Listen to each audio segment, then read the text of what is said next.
hamburger gravy over mashed potatoes. This was ground beef cooked down with onions, then finished in a pan gravy, thick, brown, and poured over a mound of mashed potatoes. It sounds almost too simple to name, but for millions of American families in the 1970s, it was a weekly anchor. The dish had roots in Depression-era cooking, where stretching a pound of meat into something filling was a necessity. By the post-war decades, it had become comfort food in the truest sense. Not aspirational, just reliable. The beef browned in its own fat, the onions going soft and sweet in the drippings before flour went in, then broth. The gravy came out glossy and savory, soaking into the potatoes beneath. It was the kind of meal that didn't require a recipe card, because every mother already knew it by feel. Dutch oven meatloaf with crackers. Meatloaf made with crushed crackers instead of breadcrumbs, baked low and slow in a heavy cast-iron Dutch oven rather than a loaf pan. The switch from bread to crackers was both practical and deliberate. Crackers had a neutral saltiness and bound the meat without absorbing too much moisture, keeping the interior dense but not dry. The method dated back to the mid-century home economics movement, which promoted resourceful cooking through mainstream women's magazines like Better Homes and Gardens. Inside a Dutch oven, the meatloaf steamed slightly in its own juices, developing a soft crust along the bottom and sides rather than the caramelized top a conventional oven would produce. Finished with a stripe of ketchup or a thinned tomato paste glaze, it fed 4 to 6 people for under $2. Simple food with a particular kind of integrity. Porcupine meatballs. Porcupine meatballs were ground beef mixed with uncooked white rice, then simmered in tomato soup until the grains swelled and poked out through the surface, giving them their name. They appeared consistently in American home cooking through the 1950s and into the 1970s, carried in large part by recipes printed on Campbell's condensed soup cans. The uncooked rice was the key. As the meatballs braised in their shallow bath of diluted tomato soup, the raw grains cooked inside the beef, softening and expanding until they broke through like small quills. The result was a meatball with a slightly textured, almost chewy surface, and a rich tomato-savory broth soaking into every bite. They were inexpensive, they required almost no skill, and they were reliably eaten by children who might otherwise push dinner around the plate. Tater tot casserole. Tater tot casserole was a baked dish of seasoned ground beef, layered under a can of cream of mushroom soup, topped edge to edge with frozen tater tots. It was a product of its moment in two senses. Ore-Ida had introduced tater tots in 1953, and by the 1970s, frozen convenience foods had become fully embedded in middle-class American cooking. The casserole required almost no technique. Brown the beef, drain it, season it, spread it in a baking dish, pour the soup over undiluted, arrange the tots in rows, and bake until the tops turned golden and the edges bubbled. The finished dish had a satisfying contrast, the crisp potato exterior giving way to soft starch underneath, the beef layer rich and slightly salty from the condensed soup. It was economical, filling, and required only one pan to serve. Sloppy Joes. Sloppy Joes were ground beef cooked in a sweet, tangy tomato-based sauce and spooned onto soft hamburger buns, loose enough to fall apart as you ate them. The origin of the name is genuinely disputed, but the dish found its widest audience in American school cafeterias and home kitchens from the 1950s onward. Hunt's and Manwich both produced canned Sloppy Joe sauce by the early 1970s, pushing the dish into regular rotation for families who wanted dinner on the table in 20 minutes. The beef was browned first, then the sauce went in. Vinegar, brown sugar, tomato paste, a little Worcestershire, and it all reduced until sticky and thick. The bun soaked it up fast. You needed napkins. The informal quality of the thing was part of its appeal, particularly for children, and it has never really left the American table. Old school goulash, American chop suey. American goulash, called American chop suey in New England, was ground beef, elbow macaroni, and tomatoes, cooked together in a single pot until the pasta absorbed most of the sauce and the whole thing became thick and cohesive. It had nothing to do with Hungarian goulash, beyond the loose use of the name. The dish emerged as a cheap, filling weeknight staple in the mid-20th century, particularly in working-class households where the goal was volume and speed. The beef, cooked with onion and garlic, then came diced canned tomatoes, tomato sauce, sometimes a little paprika or Italian seasoning. The dry macaroni went in last and cooked directly in the liquid, pulling the starches into the sauce as it softened. It had a particular smell, beef fat, tomato, and starchy steam that was dense and deeply familiar.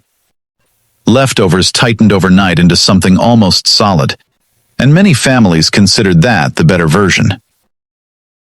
Beef paprikash. Beef paprikash was a Hungarian-origin stew built on ground or cubed beef, sweet paprika, onions, and sour cream, served over egg noodles or dumplings. Hungarian immigrants brought the dish to the United States in the early 20th century, and by the post-war decades it had spread beyond ethnic enclaves into mainstream cookbooks. The 1970s interest in European home cooking, driven in part by Julia Child's influence and the popularity of international recipe sections in women's magazines, gave it renewed visibility.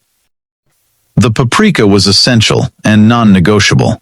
It went in early, blooming in fat with the onions until the kitchen filled with a warm, slightly sweet, peppery smell. The sour cream stirred in at the end softened the sauce into something pale orange and velvety. It was more nuanced than most ground beef dishes of the era, carrying a flavor complexity that made it feel like it had taken more effort than it had. Beef and cabbage skillet. Beef and cabbage skillet was exactly what it sounded like. Ground beef browned with onion and garlic, then combined with shredded green cabbage in the same pan, seasoned simply with salt, pepper, and sometimes a splash of cider vinegar. The dish reflected Eastern European cooking traditions brought over by immigrant communities from Poland, Germany, and Ukraine, where cabbage was a cheap, preserved, year-round staple. In American kitchens of the 1970s, it was a low-cost, one-pan meal that came together in under 30 minutes. The cabbage wilted down to a fraction of its original volume, going soft and slightly sweet where it touched the hot beef fat. The vinegar, when added, cut through the richness and kept the whole thing from feeling heavy. It was unpretentious and efficient, the kind of dish that didn't need much explanation to the people who grew up eating it. Chipwreck casserole. Chipwreck casserole was a layered baked dish of ground beef, canned corn, cream of mushroom soup, and sliced potatoes, sometimes topped with crushed potato chips or shredded cheese before going into the oven. The name varied by region, appearing in church cookbooks and school fundraiser recipe collections across the Midwest throughout the 1960s and 70s. It belonged to a broad category of casseroles built around condensed soup as a binding sauce, an approach popularized by Campbell's and deeply embedded in home cooking by that decade. The layered potatoes softened as they baked, absorbing the savory, cream-heavy liquid from the soup and the beef drippings around them. The top, whether chip-crumbed or cheesed, browned and crisped slightly. It was community food, the kind of thing brought to potlucks in a covered dish and served by the spoonful, still warm from the oven. Beef and biscuit ring.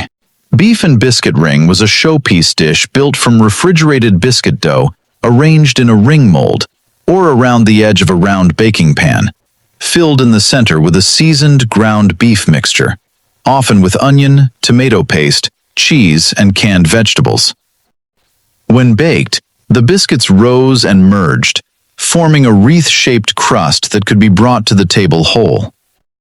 The dish was heavily promoted in the late 1960s and 1970s through Pillsbury marketing materials, which understood that home cooks wanted meals that looked like effort without requiring it. The biscuits came out golden and pull-apart soft, with the beef filling visible at the center, when the ring was sliced or pulled apart at the table. It was the kind of recipe designed to impress. Guests tended to ask how it was made. The answer was simpler than it looked. Cowboy beans with ground beef. Cowboy beans with ground beef were a slow-cooked pot of pinto or navy beans, with browned ground beef, bacon, onion, brown sugar, mustard, and a long splash of ketchup or barbecue sauce. Baked or simmered until the whole thing became thick and dark and sweet at the edges. The dish traced its roots to outdoor ranch cooking and chuck wagon traditions of the American West, where dried beans and salt pork were trail staples. By the 1970s, the backyard cookout version had become common, served alongside grilled meat or at summer potlucks. The ground beef made it a more affordable and faster alternative to whole cuts. The sweetness of the sugar and ketchup played against the smokiness of the bacon and the earthiness of the beans. The finished pot smelled like a campfire even when it had been cooked on an electric range. It was outdoor food that had moved indoors. Beef stroganoff. Beef stroganoff was a Russian dish, strips of beef in a sour cream and mustard sauce, that by the 1970s had been thoroughly Americanized, often made with ground beef and served over egg noodles instead of the traditional rice or potato straw. The original dish was documented in 19th century Russian cookbooks associated with the Stroganoff family, but it reached American kitchens through mid-century cocktail party culture and women's magazine adaptations. The ground beef version was a pragmatic shortcut, cheaper, faster, and requiring no knife work. The beef cooked with onion and mushrooms, then came beef broth and sour cream, stirred together until the sauce was silky and pale brown. The mushrooms gave it an earthy depth. Served over a bowl of tender noodles, it was rich without being heavy, and it remains one of the more faithful bridges between its era and what people still cook today. Stuffed green peppers. Stuffed green peppers were hollowed bell peppers filled with a mixture of ground beef, cooked rice, onion, and tomato, then baked upright in a shallow dish until the pepper walls softened and the fillings set. The dish appeared in American cookbooks as early as the 1920s, but it peaked in domestic popularity during the post-war decades and into the 1970s, when its clean presentation and self-contained portion made it practical for family dinners. The peppers were usually blanched briefly before filling, which helped them cook evenly in the oven. The filling had a mild, savory smell, cooked beef and onion with a brightness from the tomato. And the pepper wall itself, once baked, turned slightly sweet and yielded easily under a fork. Many families topped them with a spoonful of tomato sauce or ketchup before the last few minutes in the oven, which caramelized and deepened the flavor at the surface. Hamburger soup. Hamburger soup was a broth-based soup made from browned ground beef, diced vegetables, carrots, celery, potatoes, sometimes green beans, canned tomatoes, and a simple seasoning of salt, pepper, and sometimes a bay leaf. It was the kind of recipe that appeared in every regional church cookbook of the era, often attributed to someone's grandmother. The logic was the same as it had always been. 1 pound of beef stretched into 8 servings when it had enough vegetables and liquid around it. The beef went in raw and was browned first, draining most of the fat before the vegetables and broth were added. Everything simmered together for 30 to 40 minutes until the broth picked up color and depth from the beef and the soft, falling apart vegetables. It was a meal that improved through the week, each reheating drawing more flavor from what had already broken down. Spanish rice with beef. Spanish rice with beef was ground beef cooked with long-grain white rice, canned diced tomatoes, onion, and bell pepper, seasoned with chili powder and cumin, then simmered in one pot until the rice absorbed the liquid and turned brick red and tender. Despite its name, the dish was Mexican-American in origin, emerging from the borderlands cuisine of the Southwest and carried into broader American cooking through regional adaptation. By the 1970s, it was a staple in households across the country, simplified through supermarket spice packets and canned tomatoes. The rice cooked directly in the seasoned liquid, picking up the fat from the beef and the acidity from the tomatoes as it softened. The finished dish had a slight chew and a warm, smoky heat from the cumin. It was complete on its own, protein, starch, and vegetable in a single pan, and it cost almost nothing to make. Chili con carne. Chili con carne was ground or chunked beef, cooked with dried or canned chilies, tomatoes, onion, and spices, served with or without beans depending on who you asked and where they were from. The dish had roots in Texas and the American Southwest, associated with outdoor cooking and working-class food, and by the 1970s, it had become a national staple with strong regional identities. Texas purists held that beans had no place in real chili. Cincinnati developed its own version, thin, spiced with cinnamon and chocolate, served over spaghetti. The 1970s brought chili to competition culture. The first official World Championship chili cook-off had been held in Terlingua, Texas in 1967, and by the following decade, cook-offs had spread across the country. The base smell, beef fat, dried chili, cumin, and garlic, was distinctive and long-lasting, clinging to the kitchen long after the pot came off the stove. Beef enchiladas. Beef enchiladas were corn tortillas filled with seasoned ground beef, rolled tight, and baked in a red chili sauce, finished with shredded cheese melted across the top. Mexican-American cooking had been present in the Southwest for generations, but it entered wider American kitchens during the 1970s through the growth of chain restaurants like El Torito and Taco Bell, which made Tex-Mex flavors familiar to people far from the border. Home cooks began replicating the format with Old El Paso canned sauce and supermarket tortillas. The tortillas were often softened briefly in hot oil before filling to keep them pliable. The ground beef inside was cooked with onion, cumin, and garlic powder, simple but fragrant. After 20 minutes in the oven, the sauce reduced and darkened at the edges. The cheese blistered and browned in spots. It was a dish that felt festive, even on a Tuesday. Cottage pie. Cottage pie was a British origin dish of seasoned ground beef cooked with onion and vegetables in a thin gravy, topped with mashed potatoes, and baked until the potato surface took on a golden crust. Shepherd's pie, made with lamb, was the older form, and the beef version took the name cottage pie, though the terms were often used interchangeably in American kitchens. The dish came to the United States through British immigration and gained a second foothold during the post-war period, when one-dish baked meals were championed in domestic cooking guides for their efficiency and presentation. The beef layer was loose and savory, with a light broth from beef stock or Worcestershire-seasoned drippings. The mashed potato cap went on thick and was forked into ridges before going under the broiler. Those ridges crisped and caught color, while the filling stayed soft and steaming beneath, a contrast that made it satisfying in a way that was almost architectural. Tamale pie. Tamale pie was an Americanized casserole built from a spiced ground beef filling, similar to chili, topped with a cornmeal mush or cornbread batter that baked into a soft, grainy crust above the meat. It wasn't a tamale in any traditional sense, but borrowed the pairing of masa and spiced beef and adapted it for the oven. The dish appeared in American cookbooks as early as the 1910s and remained popular through the 1970s, particularly in the Southwest and in communities with Mexican-American heritage. The filling was deep red from chili powder and tomatoes, rich with cumin, and occasionally spiked with sliced olives, a distinctly mid-century addition.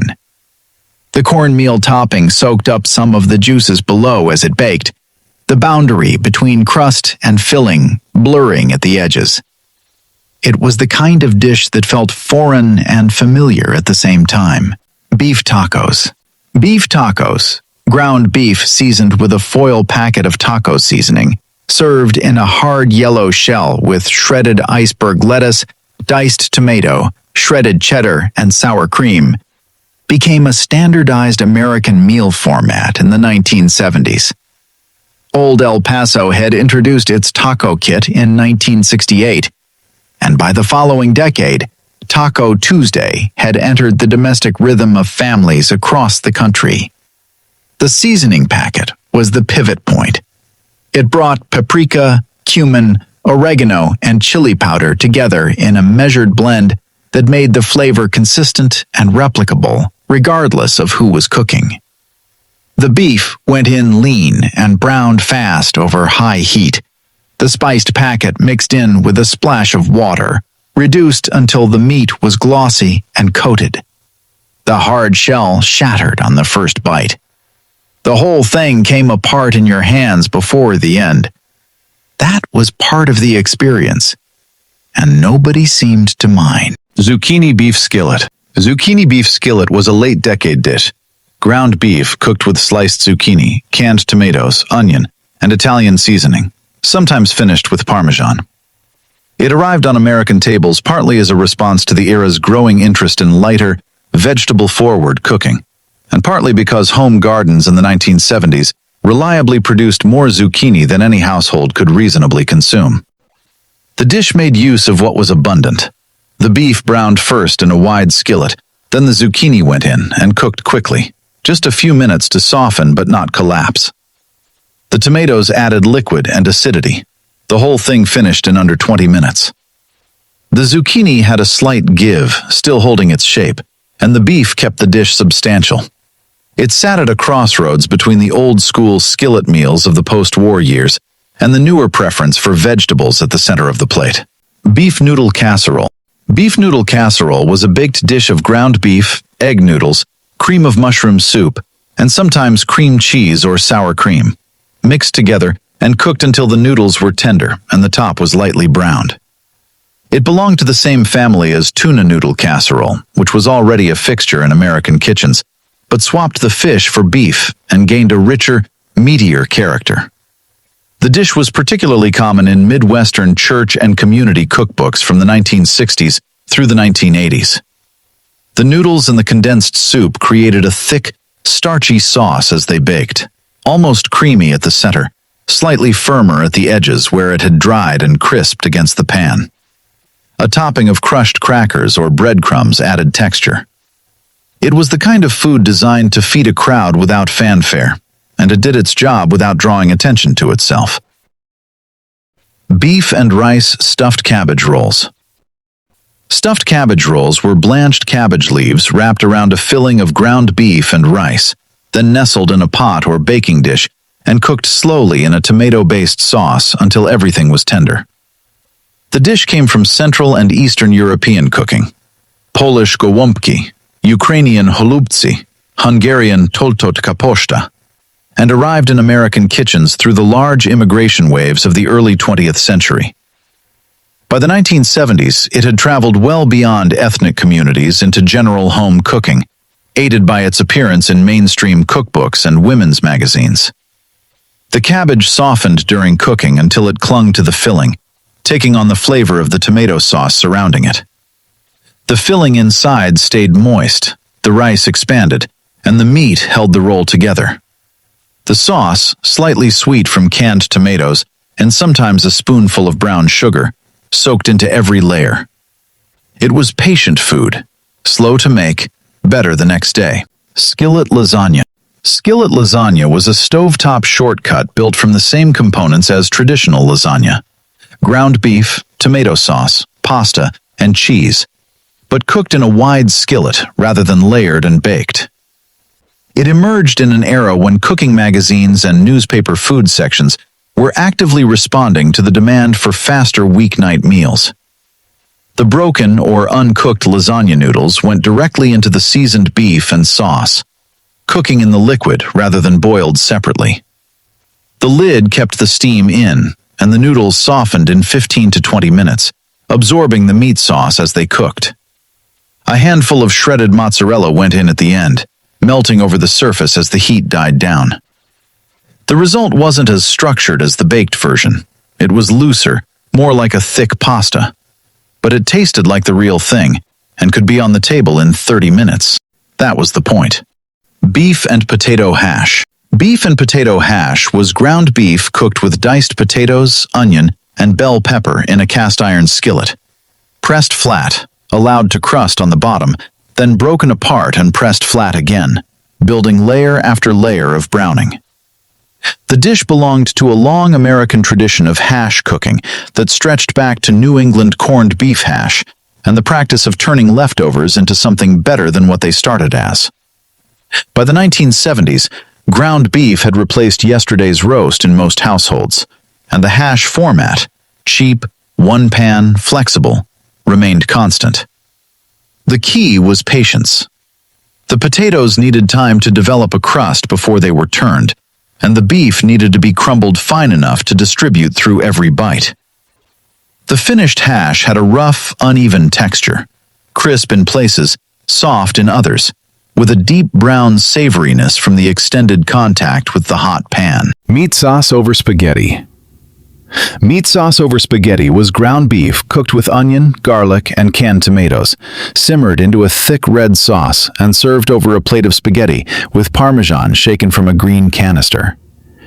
It was among the most common dinners served in American homes throughout the 1970s and has never fully left. The version most families made had little in common with Italian bolognese.